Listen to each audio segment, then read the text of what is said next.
എല്ലാ കൂട്ടുകാർക്കും ഭവിൻ വ്ളോഗ്സിലേക്ക് സ്വാഗതം. ഇന്ന് നല്ലൊരു അടിപൊളി ഡിഷാട്ടോ, വേറൊന്നുമല്ല, ഒരു പനീർ റോസ്റ്റാണ്. അപ്പോൾ ഇത് എൻ്റേതായ ഒരു വേർഷനാട്ടോ പനീർ റോസ്റ്റ്. ഇത് നമുക്ക് ആരെങ്കിലുമൊക്കെ വരുമ്പോഴോ അല്ലെങ്കിൽ നല്ല അടിപൊളിയായിട്ട് ഒരു രസമായിട്ട് കൂട്ടാൻ പറ്റിയൊരു ഡിഷാണ്. അപ്പോൾ ഈ പനീർ റോസ്റ്റ് വളരെ എളുപ്പത്തിൽ നമുക്ക് തയ്യാറാക്കിയെടുക്കാം. ഒത്തിരി സമയമൊന്നും ചിലവഴിക്കേണ്ട ആവശ്യമില്ല. ഒരു 10 മിനിറ്റിനകത്ത് നമുക്കിത് റെഡിയാക്കി എടുക്കാം. അതുപോലെ തന്നെ വളരെ കുറച്ച് ഇൻഗ്രീഡിയൻസ് വെച്ചുകൊണ്ട് തന്നെ നമുക്കിതിനെ നല്ല അടിപൊളി ഒരു ഡിഷാക്കി എടുക്കാം. അപ്പോൾ അത് പ്ലേറ്റിലൊക്കെ ഇരിക്കുന്നതായിട്ട് നല്ലൊരു ലുക്കാട്ടോ. അപ്പോൾ ഇതൊന്ന് നമുക്ക് ട്രൈ ചെയ്യാം. അപ്പോൾ ഇതെങ്ങനെ നോക്കാം. അപ്പോൾ അതിനായിട്ട് ആദ്യമായിട്ട് വേണ്ടത് ഒരു 250 ഗ്രാമോ അല്ലെങ്കിൽ ഇത്രയും നിങ്ങളുടെ കയ്യിൽ ഒരു 1/4 kg ഒരു കവർ ഒരു പാക്കറ്റ് മേടിച്ചാൽ മതി. അപ്പോൾ പനീർ. അപ്പോൾ ഇതിൻ്റെ കൂട്ടിനായിട്ട് ചില്ലി പൗഡർ വേണ്ടത്, ഗരം മസാല, സോൾട്ട് കൂടി ഇട്ടിട്ടുള്ളൊരു അതൊരു റെഡിയാക്കിയിട്ട് അതിലേക്ക് നമ്മൾ കഷ്ണങ്ങളാക്കി വെച്ചിരിക്കുന്ന പനീർ അതൊന്ന് മുക്കിയിട്ട് അത് നമ്മൾ ഞാനിവിടെ കുറച്ച് എണ്ണ എടുത്തിട്ടുള്ളൂ കേട്ടോ. അതിനകത്തേക്ക് ഇട്ട് കൊടുക്കുകയാണ്. ഇട്ട് കൊടുത്തിട്ട് അതൊന്ന് ഒരു വശം നല്ലപോലെ ഒന്ന് മൂത്ത് വരുമ്പോഴത്തേക്കും നമുക്കറിയാൻ പറ്റും അതിൻ്റെ സൈഡെല്ലാം ഒരു ഗോൾഡൻ ബ്രൗൺ കളറിലേക്ക് വരും. ആ ഒരു സമയത്ത് അത് ഒന്ന് തിരിച്ചിട്ടിട്ട് ഞാനിവിടെ എഗ്ഗാട്ടോ എടുത്തിരിക്കുന്നത്. സാധാരണ എല്ലാവരും കോൺഫ്ലോറൊക്കെയാണ് കാണുന്നത്. എന്നാലും ഞാൻ ഈ പ്രാവശ്യം ഒന്ന് എങ്ങനെ ഉണ്ടാവും എന്നുള്ള ഒരു രീതിയിലേക്ക്, ചിലപ്പോഴൊക്കെ കോൺഫ്ലോർ ഇട്ടാൽ സൈഡൊക്കെ ഒന്ന് പൊട്ടിപ്പോവല്ലേ. അപ്പോൾ അങ്ങനെ വിചാരിച്ചാണ് ഞാൻ ഈ മുട്ട ഒരു നല്ല എണ്ണമാണല്ലോ ഒരു കോട്ടിങ് കിട്ടാൻ വേണ്ടി. അപ്പോൾ അങ്ങനെ ഒന്ന് ട്രൈ ചെയ്തതാണ്. അപ്പോൾ നല്ലപോലെ തന്നെ പൊട്ടിയൊന്നും പോയില്ല. ആ ഒരു വശം നല്ല കറക്റ്റായിട്ട് തിരിച്ചിടാൻ പറ്റി.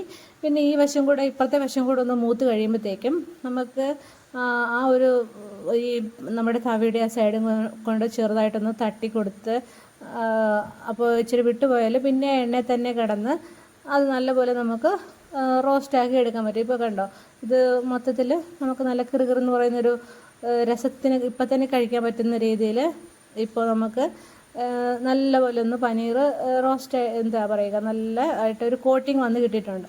അപ്പോൾ അതൊന്ന് എടുത്ത് മാറ്റുക. നമ്മൾ അധികം എണ്ണയൊന്നും പിടിച്ചിട്ടില്ല. അപ്പോൾ ഇനി ഇങ്ങനെ റെഡി ആയി കഴിഞ്ഞാൽ ഇതിലേക്ക് ഞാൻ ഒരു വലിയ സവാളയും ഒരു വലിയ തക്കാളിയും എടുത്തിട്ടുണ്ട്. അപ്പോൾ ഞാൻ ആ എണ്ണയിലേക്ക് തന്നെയാണ് കേട്ടോ ആ സവാള ചെറിയൊരു ഒത്തിരി നൈസാക്കിയില്ല, ഒത്തിരി കട്ടിയാക്കിയില്ല, ഒരു മീഡിയം ലെവലിലുള്ള സവാള ഇട്ട് കൊടുത്തു.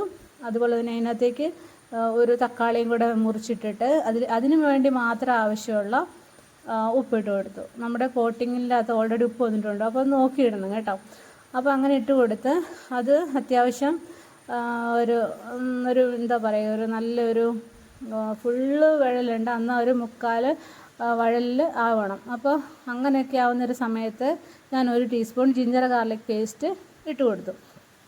അങ്ങനെ ജിഞ്ചർ ഗാർലിക് പേസ്റ്റും കൂടെ കൊടുത്ത് അതിൻ്റെ ആ പച്ചമണമൊക്കെ ഒന്ന് മാറി തക്കാളിയൊക്കെ ഒന്ന് ഉടയണം. അപ്പോൾ ആ ഒരു സമയം എത്തുമ്പോഴത്തേക്കും പിന്നെ അതിലേക്ക് മസാലയായിട്ട് അതിലേക്ക് 1 teaspoon chilli powder, 1/2 teaspoon garam masala. അപ്പോൾ അത്രയും മാത്രമേ ഉള്ളൂ, വേറെ ഒരു പൊടിയും ഞാൻ ചേർക്കുന്നില്ല കേട്ടോ. അപ്പോൾ അത് രണ്ടും കൂടി ഇട്ട് നല്ലപോലെ അപ്പോഴത്തേക്ക് ആ തക്കാളിയെല്ലാം നല്ലപോലെ ഒന്ന് ഉടയും. അങ്ങനെ ഒരു നല്ല കളറൊക്കെ വരുന്ന സമയത്ത് അതിലേക്ക് പിന്നെ ഞാൻ എന്താ ചെയ്തത്, നമ്മൾ റെഡിയാക്കി വെച്ചിരിക്കുന്ന ആ പനീർ, അതായത് പനീർ ഫ്രൈ ആക്കി വെച്ചായിരുന്നു. അപ്പോൾ അതിൻ്റെ ഒരു കോട്ടിംഗ് ഒന്നും പോയിട്ടില്ല, കിറുക്കിറുക്കുന്നുണ്ട്. അത് ഡയറക്റ്റ് ചേർത്ത് കൊടുക്കും കേട്ടോ. പിന്നെ ഞാൻ ആ മസാലയ്ക്കകത്ത് വെള്ളമൊന്നും ഒഴിച്ചില്ല കേട്ടോ, ആ ഡയറക്റ്റ് മസാലയിലേക്ക് ഇട്ടത്. പിന്നെ എന്നാ ചെയ്തതെന്ന് പറഞ്ഞാൽ ആ പനീർ ഇട്ട ശേഷം അതിലേക്ക് റെഡ് ചില്ലി സോസ്, പിന്നെ സോയാ സോസ്, പിന്നെ അതുപോലെ തന്നെ ടൊമാറ്റോ സോസ്, ഈ 3 കാര്യങ്ങളൂടെ ചേർത്ത് കൊടുത്തിട്ട് അതെല്ലാം ഓരോരോ ടീസ്പൂൺ ആട്ടോ. അപ്പോൾ അങ്ങനെ കൊടുത്തിട്ട് പിന്നെ അതൊന്ന് നല്ലപോലെ എല്ലാ സ്ഥലത്തും എത്തുന്ന പോലെ നല്ലപോലെ ഒന്ന് മിക്സാക്കി കൊടുത്തു. അതിനുശേഷം അത്യാവശ്യം നല്ലപോലെ ഒരു പിടി മല്ലിയില ചേർത്ത് കൊടുത്തു.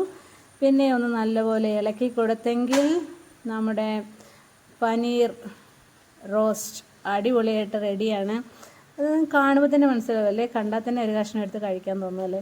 അപ്പോൾ നല്ല അടിപൊളിയാണ്, നിങ്ങൾക്ക് ധൈര്യപൂർവ്വം ഉണ്ടാക്കാം. അപ്പോൾ എല്ലാവരും ട്രൈ ചെയ്ത് നോക്കണം കേട്ടോ.